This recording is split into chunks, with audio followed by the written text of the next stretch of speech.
ہمارے بعض وہ ملنگ بابے جو ہوتے ہیں وہ کہتے ہیں جی نماز پڑھنے کا حکم نہیں دیا گیا، نماز قائم کرنے کا حکم دیا گیا ہے، ہم نے دل کی قائم کی ہوئی ہے۔ یہ ان کی خود ساختہ توجیہ ہے۔ نماز قائم کرنے کا حکم اہل ایمان کو دیا گیا حضور کی وساطت سے، اور حضور علیہ السلام کو حکم دیا گیا کہ نماز قائم کریں، تو آقا کریم علیہ السلام سے بہتر اس کا مفہوم کون سمجھ سکتا ہے؟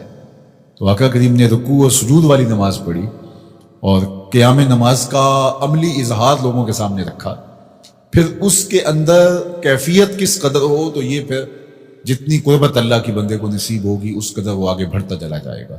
تو یہ باطل توجیہات یہ جاہل لوگوں کی، جس کے بدن سے بدبو کے ببوکے پھوٹ رہے ہوں اور جس کے جسم میں جوئیں پڑی ہوں اور جس نے 6 سال سے غسل نہ کیا ہو، وہ اس اعتماد سے کہہ رہا ہوتا ہے ہم نے قائم کی ہوئی ہے، ہم نے دل کی قائم کی ہوئی ہے۔ اللہ اکبر۔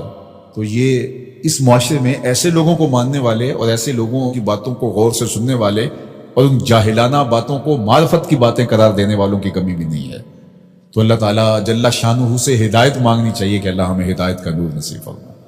تو اقامت نماز سے کیا مراد ہے؟ اس کی فرائض کے ساتھ ادا کرنا، یا پھر رکوع سجود تلاوت کا اتمام اور اس میں خشوع کا اور خضوع کا اظہار اور اس میں مکمل ڈوب جانا کہ گویا تم اللہ کی عبادت کر رہے ہو تو اس کو دیکھ رہے ہو۔ اور حضرت عثمان غنی رضی اللہ تعالیٰ عنہ فرماتے ہیں کہ جس نے صحیح وضو کیا، حضور علیہ السلام سے روایت کہ جس نے صحیح وضو کیا جس طرح میں نے وضو کیا ہے اور 2 رکعت پڑھی اور اس میں اس کو کسی غیر کا خیال نہ آیا تو اللہ تعالیٰ اس کے پچھلے سارے گناہ معاف کر دیتا ہے صرف 2 رکعت سے۔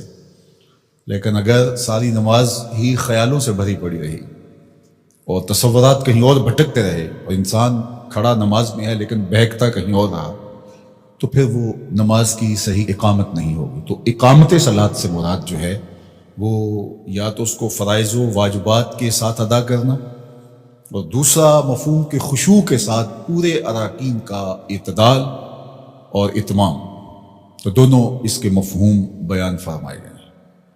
تو ظاہر ہے کہ ابتدا کے اندر تو کوشش ہوگی کہ فرائض واجبات پورے ہو جائیں، تو وہ خشوع اگر نہیں بھی حاصل ہو پایا تو پھر بھی کوشش جاری رکھنی چاہیے، نہ یہ کہ اب وہ تو کیفیت ہی نہیں نصیب ہو رہی تو میرا نماز پڑھنے کا کیا فائدہ۔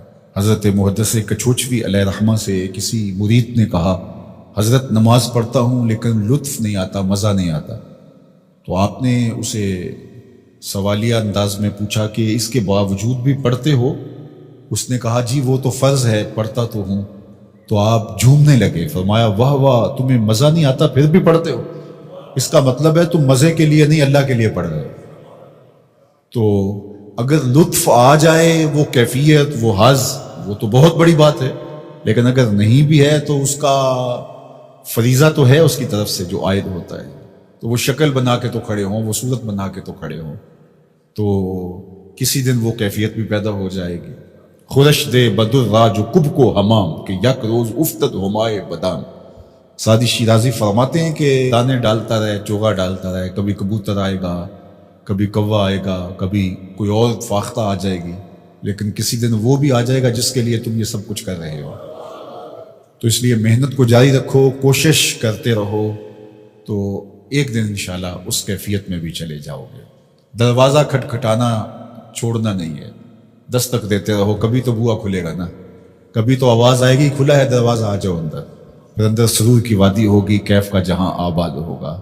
اور آقا کریم نے ہمارے لیے آسانی پیدا فرما دی کہ اللہ کی عبادت اس طرح کرو کہ گویا تم اسے دیکھ رہے ہو، اور اگر یہ نہیں تو کم از کم یہ کیفیت تو ہو کہ وہ تمہیں دیکھ رہا ہے۔ تو اپنی اپنی کیفیت ہوتی ہے، بہرحال نماز کو ترک نہیں کرنا، بھرپور کوشش ہو کہ خشوع و خضوع کے ساتھ نصیب ہو۔ تو نماز کی اقامت کا یہی مفہوم ہے۔